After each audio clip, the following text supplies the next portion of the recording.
And today I'm coming to talk about melanin. I'm coming to talk about melanin, and that's my beautiful daughter's name.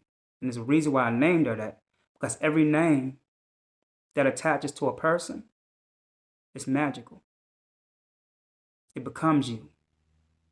And so the reason why I named my daughter Melanin is because she reminds me of how she communicates with the sun. She reminds me of how this compound communicates with the sun.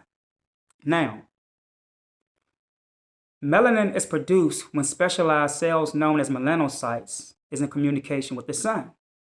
But how is it that when darker people are out of radiance with the sun, we are still able to produce melanin? We have to have some form of light inside of us vibrating.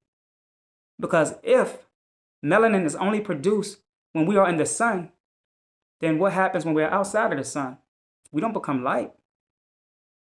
Well, we're going to go into another aspect of science. We're going to talk about photons.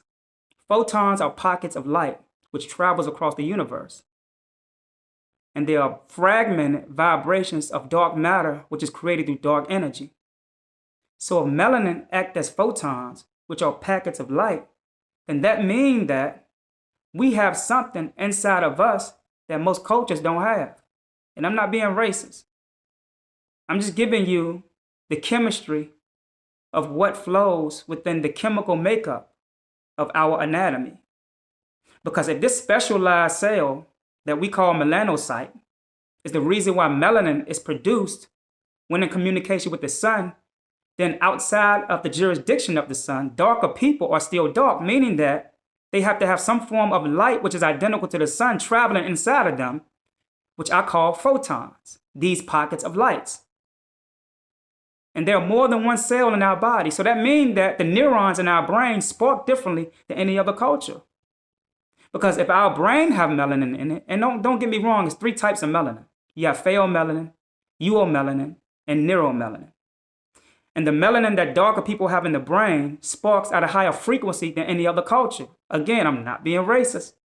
I'm just giving you the biological chemistry of what is at bay, even in your own books. There are forces that is in our brain that vibrate at a higher frequency than any other culture. The obesity rate of Americans today is more higher than any other nation. And that's not good. Because if we are what we eat and our health determine how we think when it comes to our motor skills, then that means that the health of Americans has a lot to do with their mental health. So now foods and mental health is now tied into one. It's been that way. It's just that we haven't seen that. We think that the food that we eat has a lot to do with just our physical health. It has a lot to do with how you think.